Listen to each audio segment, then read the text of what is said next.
भारतीय संसद। जैसे पूरी दुनिया को लोकतंत्र का पाठ पढ़ा रही हो, जैसे बता रही हो कि आवाज अब बुलंद होकर रहेगी, जिसके खंबे बताते हों कि प्रजातंत्र यह मजबूती से खड़ा है, तो जिसकी गोलाई चारों दिशाओं में आजादी का संदेश देती हो।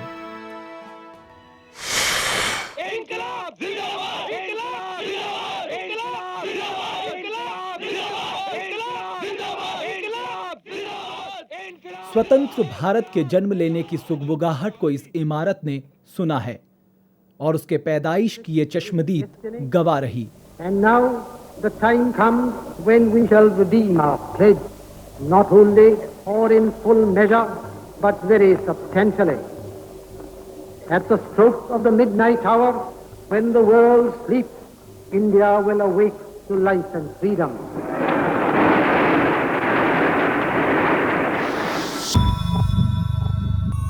यही इमारत अब भारत को विकसित राष्ट्र बनाने की तैयारी में जुटी है, लेकिन इसके खुद के जन्म की कहानी बड़ी रोचक है।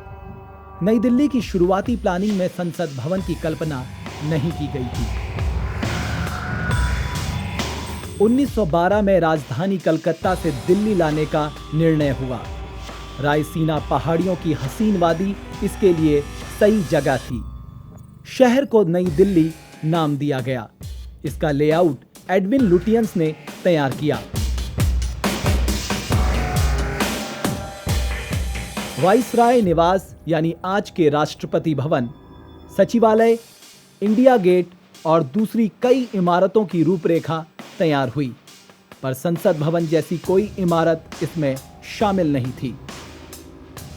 मॉन्टेक्यू चेम्सफोर्ड सुधारों में द्विसदनी विधानमंडल की व्यवस्था की गई, लिहाजा मूल योजना में इसके लिए बाद में जगह बनी। इमारत की डिजाइनिंग दो साथियों की तकरार का सबब बनी।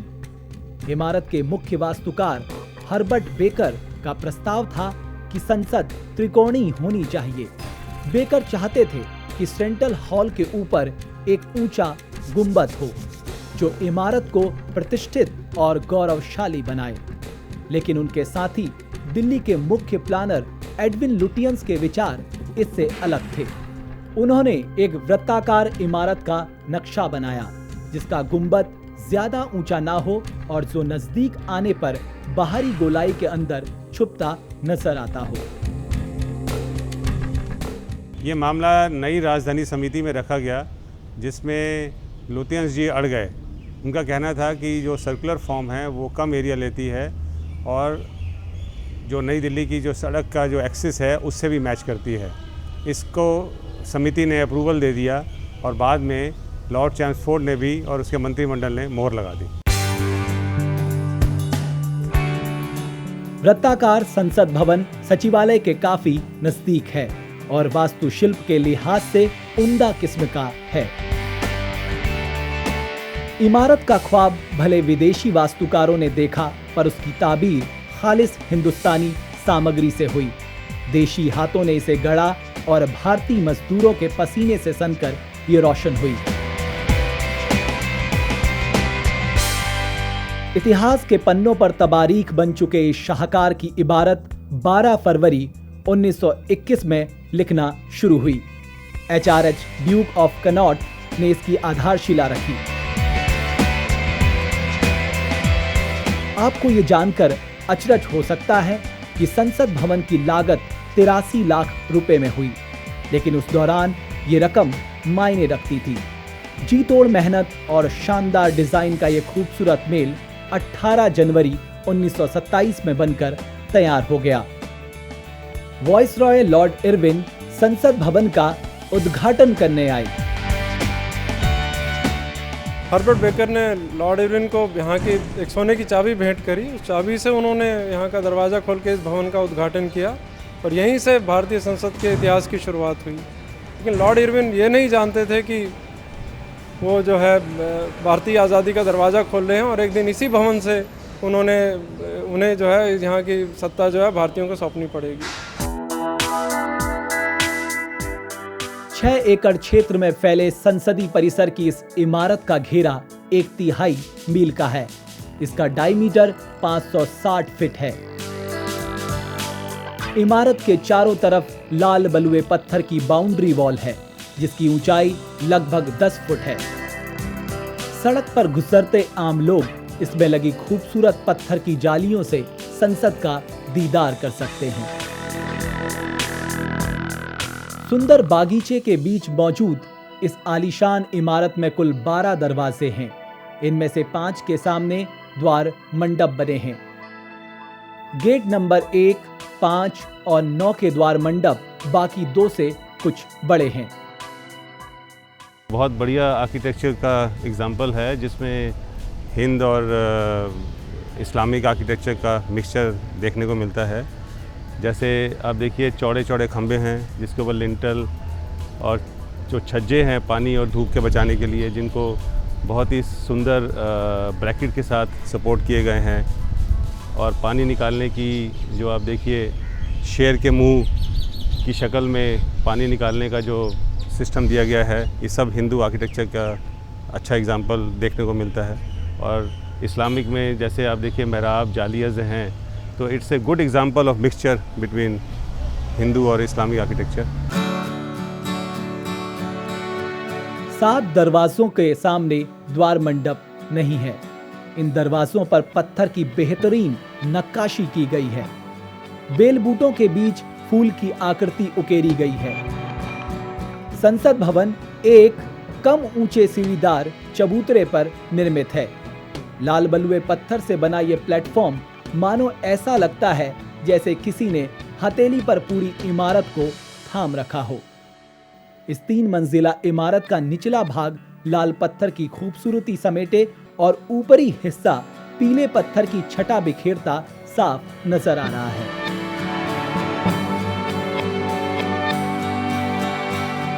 भारतीय संसद का नाम लेते ही ये विहंगम दृश्य आंखों के सामने तैरने लगता है। वजह समान दूरी पर लगे ये विशाल मजबूत खंबे, मानो लोकतंत्र को इन्होंने पूरी मजबूती से थामे रखा है। आंकड़ों के लिहाज से यहाँ कुल 144 खंबे हैं और इनकी ऊंचाई 27 फीट है। ये पहली मंजिल पर खुले लंबे और गोलाकार बरामदे का निर्माण करते हैं। पत्थर को बहुत मेहनत और सफाई से तराशा गया। फिर बराबर गोलाई के पत्थरों को एक के ऊपर एक रखकर खंबे का रूप दिया गया। 2 पत्थरों के बीच के जोड़ को देखकर इसका अंदाजा लगाया जा सकता है। बरामदे की छत सीधी ना होकर कोणी है, जो खंबे के ऊपर आपस में फंसाकर लगाए गए लिंटर और पीछे की दीवार पर टिकी हुई है। पहली मंजिल का गलियारा उतना ही बड़ा है जितना भूतल का। ग्राउंड फ्लोर से जहां सेंट्रल हॉल सीधे जा सकते हैं, वहीं लोकसभा, राज्यसभा या लाइब्रेरी हॉल में जाने के लिए उनकी आउटर लॉबी का सहारा लेना पड़ता है। बाहरी दीवार पर खूबसूरत पेंटिंग्स लगी हैं। इस पेंटिंग में दिल्ली के फिरोज शाह कोटला और सुल्तान फिरोज शाह तुगलक के दरबार को चित्रित किया गया है। इसे राजस्थान के कलाकार वाई.के. शुक्ला ने बनाया था। मेहराब संसद भवन की खासियत है। भूतल की छत बेहतरीन मेहराबों वाली है। रोशनदान से छनकर आती रोशनी मेहराबों में 4 चांद लगा रही है। भूतल से पहली मंजिल पर जाने की लाल पत्थर से बनी डिजाइनदार सीढ़ियां हैं। आर्किटेक्चरली इसकी जो ब्यूटी है वो इसकी एक स्केल जो है, चौड़ाई और ऊंचाई, वो बहुत ही अच्छी है।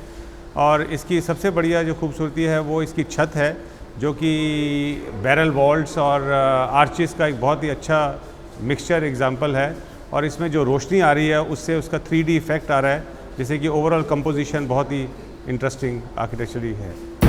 सेंट्रल हॉल, वो पवित्र जगह जहां 200 साल से पड़ी गुलामी की बेड़ियों को काटा गया। वो निर्मल स्थान जहां सत्ता का हस्तांतरण हुआ, वो पाक मुकाम जहां आजादी की पहली खुशनुमा सांस ली गई। सेंट्रल हॉल एक बड़ा गोल कमरा है जिसमें सीधे घुसने के लिए 3 दरवाजे हैं। बाहरी गलियारे से इसकी तरफ बढ़ते ही आंगन में प्रवेश होता है। यहां फव्वारों के लिए बने छोटे छोटे तालाबों के अगल बगल खूबसूरत बागीचा है। इसमें कुछ खास नेताओं की बड़ी बड़ी मूर्तियां लगी हैं।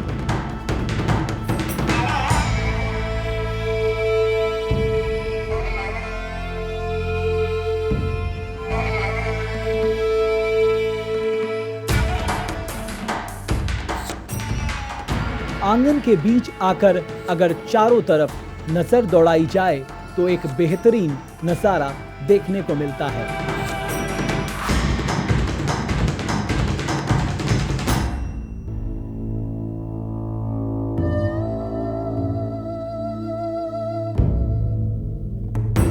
सीमेंट कंक्रीट से बना सेंट्रल हॉल का विशाल गुंबद संसद भवन की शान में 4 चांद लगाता है। ऊपरी हिस्से पर पत्थर का अष्टकोणीय गुंबज है।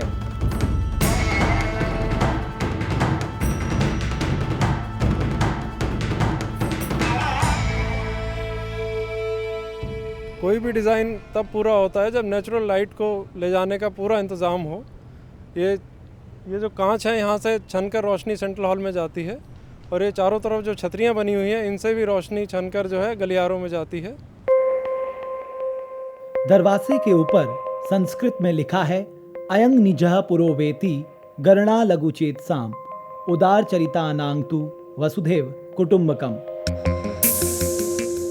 यानी केवल अपने बारे में सोचना एक संकुचित विचार है। उदार लोगों के लिए अखिल विश्व परिवार है। ग्लोबल वर्ल्ड की बात करने वाले शायद नहीं जानते हों कि प्राचीन काल से भारत ने यह नारा बुलंद किया है। सेंट्रल हॉल के अंदर घुसते ही इसके वृत्ताकार गलियारे में कदम पड़ते हैं। इसकी छत खूबसूरत मेहराओं वाली है।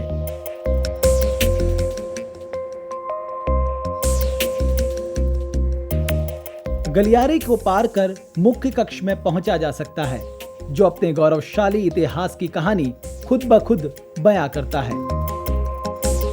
ऐतिहासिक पंखे, शानदार मंच, उस पर अध्यक्ष की कढ़ाईदार कुर्सी, सामने सदस्यों की कुर्सियां, ग्रेनाइट पत्थर के खंभे, दीवारों पर लगी महान नेताओं की पेंटिंग्स और सबसे प्रभावशाली विशाल गुंबद। इस गुंबद का डायमीटर 98 फीट है। सर ऊपर उठाने पर लगता है मानो आसमान से नजदीकियां बढ़ गई हों।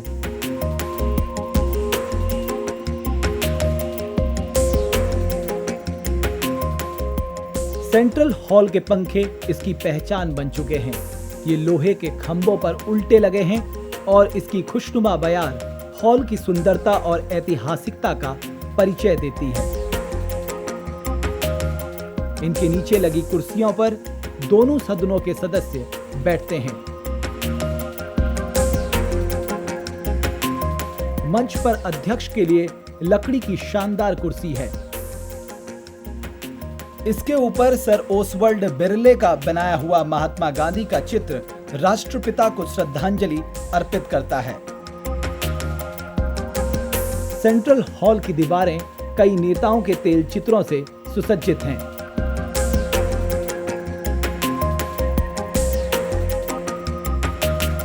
इतिहास के पन्नों को पलटें तो पता लगता है कि अंग्रेजों ने भारतीय उपनिवेश को 12 प्रदेशों में बांटा था। ये उन्हीं प्रदेशों के राज चिन्ह हैं। हॉल में बने ये चिन्ह किसी का भी ध्यान अपनी तरफ खींच सकते हैं।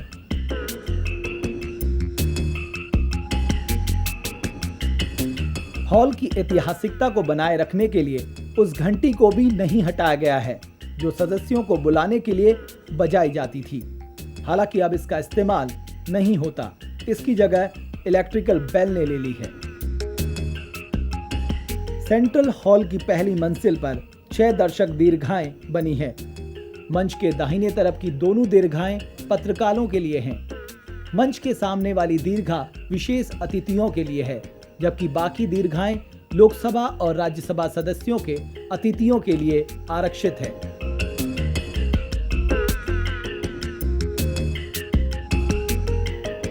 एयर कूल्ड सेंट्रल हॉल आधुनिक सुविधाओं से सुसज्जित है। द्विभाषीय भाषण का हिंदी और अंग्रेजी में अनुवाद करते हैं और बैठने वाला भाषाई सुविधा के मुताबिक एयरफोन पर उसे सुन सकता है। माननीय सभासदों, माननीय अध्यक्ष जी। लोकसभा, इसे आम लोगों का सदन कहा जाता है। जनता से सीधे चुनकर आए प्रतिनिधि यहाँ देश का मुस्तकबिल बनाते हैं। लोकसभा अर्धगोलाकार बड़ा कमरा है। यहाँ जाने के लिए सदन की आउटर लॉबी का इस्तेमाल करना पड़ता है। लॉबी दोनों तरफ बाहरी गलियारों से मिलती है, जहाँ की बनावट बेजोड़ है।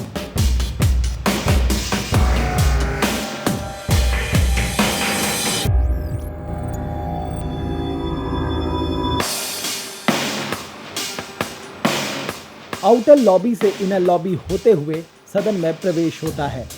अगर कोई देखते ही बताने को कहे कि ये लोकसभा है या राज्यसभा, तो इसके कारपेट का रंग देखकर बताया जा सकता है।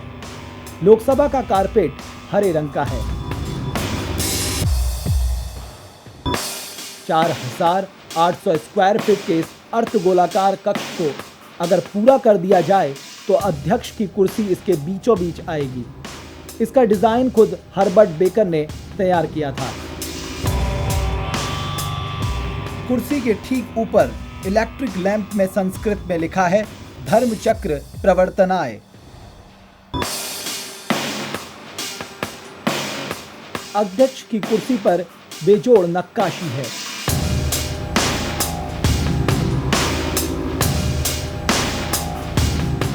सामने लगा टेबल भी कुछ कम नहीं।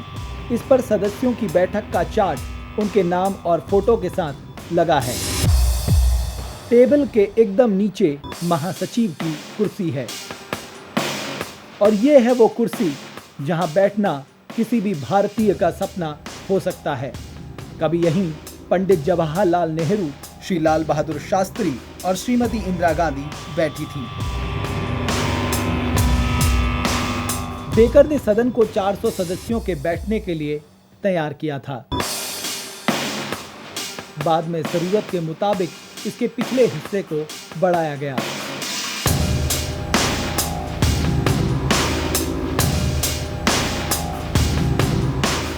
अब 550 सदस्य बैठकर सदन की कार्यवाही में हिस्सा ले सकते हैं।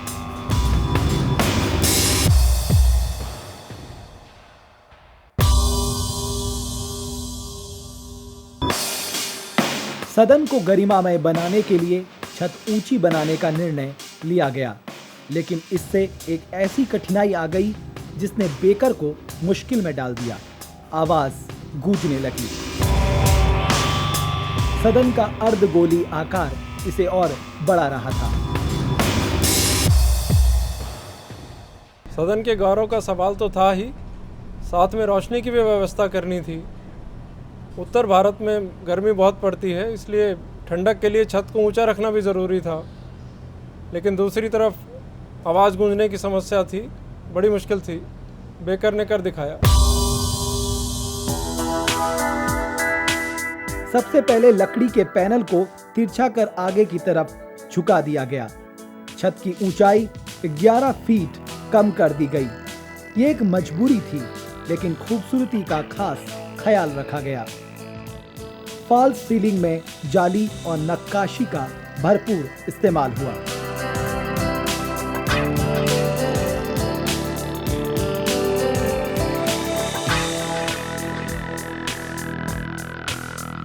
अमेरिका से टाइल्स मंगाई गई, जिन्हें छत और दीवारों पर चिपका दिया गया। अब आवाज अच्छी सुनाई देने लगी। जल्द ही हुई एक घटना ने हंगामा मचा दिया। दरअसल सदन में चर्चा के दौरान एक टाइल सदस्य की टेबल पर जा गिरी, वो बाल बाल बच गए। इस वाक्य से सबक लेकर टाइल को थामने के लिए लोहे की जाली लगाई गई है। ज्यादा दिन नहीं गुजरे थे कि एक और घटना ने सदन ही नहीं पूरे देश को हिलाकर रख दिया। 8 अप्रैल 1929 का दिन था। जैसे ही अध्यक्ष बोलने के लिए उठे, 2 जबरदस्त धमाके हुए।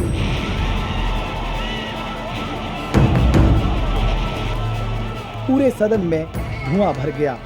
धूल के साथ प्लास्टर छड़कर गिरने लगा। भगत सिंह और बटुकेश्वर दत्त ने इसी गैलरी से बम फेंके थे, लेकिन कोई हताहत नहीं हुआ। बम सिर्फ आवाज करने वाले थे ताकि बहरे हो चुके अंग्रेजों को सुनाया जा सके।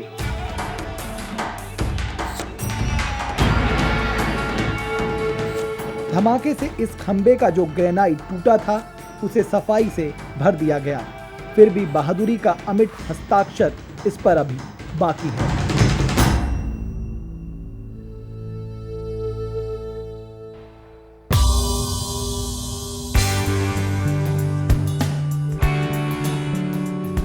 सेंट्रल हॉल की ही तरह लोकसभा में भी राज चिन्ह लगे हैं।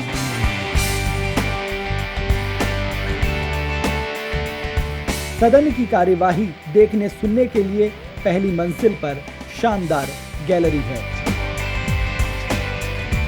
अध्यक्ष की कुर्सी के ठीक ऊपर पहली मंजिल पर पत्रकार बैठते हैं। इसके बाईं तरफ अध्यक्ष के खास मेहमानों के लिए, ये राज्यसभा सदस्यों के लिए और ये विशेष लोगों के लिए है। प्रेस गैलरी के सामने आम लोगों की दीर्घा, बगल में राजनयिक और गणमान्य अतिथियों के बैठने की व्यवस्था है। लोकसभा सभी आधुनिक सुविधाओं से सुसज्जित है। हॉल एयर कंडीशन है। यहाँ ऑटोमेटिक वोट रिकॉर्डिंग सिस्टम लगा है। मत विभाजन के वक्त इसका इस्तेमाल हो सकता है। सिटिंग अरेंजमेंट के लिए डिस्प्ले बोर्ड लगे हैं। अंग्रेजी से हिंदी और हिंदी से अंग्रेजी में अनुवादित बात सामने लगे नॉब को घुमाकर ईयरफोन पर सुनी जा सकती है। यही नहीं, असमिया, कन्नड़, मलयालम, मणिपुरी, मराठी, उड़िया, पंजाबी, संस्कृत, तमिल और तेलुगु में दिए भाषण भी हिंदी और अंग्रेजी में सुने जा सकते हैं।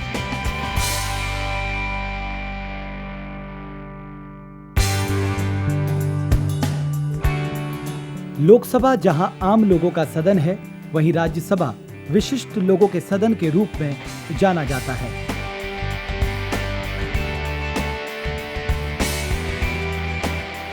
यहां बिछा रेड कारपेट भी कुछ इसी तरह का इशारा करता है। लोकसभा की ही तरह बाहरी गलियारे से दोनों तरफ जुड़ने वाली आउटर लॉबी से होकर राज्यसभा की इनर लॉबी में पहुंचते हैं। यह बेहद खूबसूरत है।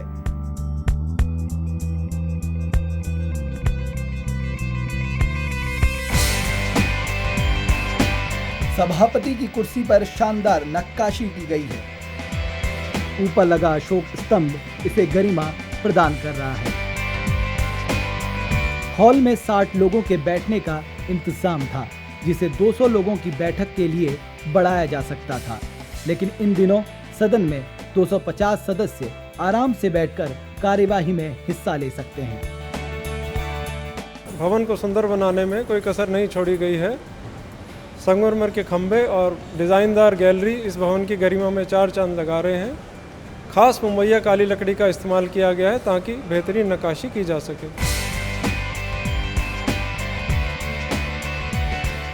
राज्यसभा की छत भी एक फॉल सीलिंग है। इस पर गोल मुगलिया डिजाइन की जाली लगी है।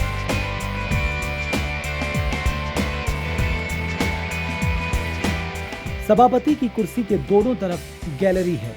दाहिनी तरफ ऑफिशियल बॉक्स और बाईं ओर स्पेशल बॉक्स है। इनके ठीक ऊपर महिलाओं के बैठने के लिए गैलरी बनाई थी, जो इन दिनों खाली रहती है। पर्दा प्रथा को ध्यान में रखते हुए इन गैलरियों में लकड़ी के जालीदार पर्दे लगाए गए थे। इनके बाईं तरफ आम लोगों की दीर्घा, उसके बगल में विशिष्ट दीर्घा, फिर प्रेस गैलरी और फिर लोकसभा सदस्यों के लिए दीर्घा बनी है।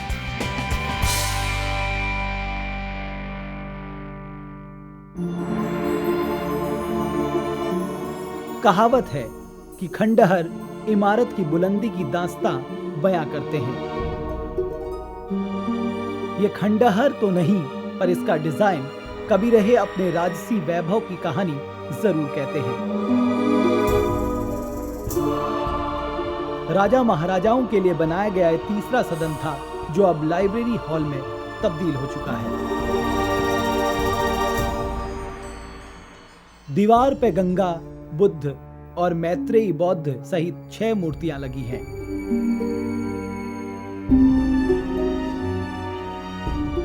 इसके ऊपर 102 राज चिन्ह लगे हुए हैं। इसी हॉल से डिप्टी स्पीकर के कमरे का रास्ता जाता है। दर्शकों के देखने के लिए यहाँ भारतीय संविधान की हिंदी और अंग्रेजी प्रतिलिपि रखी है। ये लिखावट रामपुर के प्रेम बिहारी नारायण रायजादा की है। आपको जानकर शायद आश्चर्य हो कि रायजादा ने उस जमाने में अपनी लिखावट के लिए प्रति पेज 100 रुपए लिए थे। हिंदी में लिखावट वसंत कुमार वैद्य की है।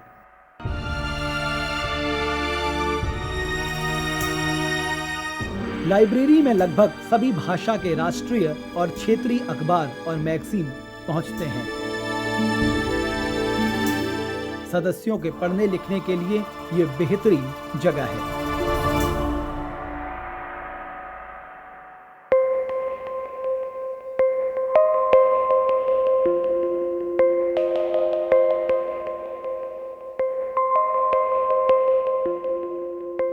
संसद भवन का स्वागत कक्ष एक वातानुकूलित इमारत है।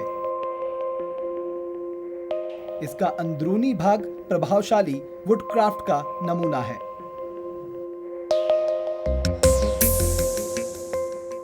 यहाँ सदस्य अपने अतिथियों से तो मिलते ही हैं, साथ ही दर्शकों के पास भी यहीं से जारी किए जाते हैं।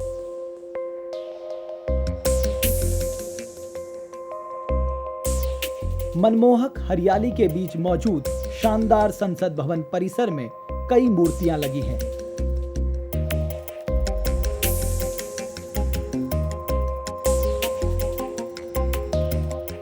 ये देश के गौरवमयी इतिहास की याद ताज़ा कराती हैं।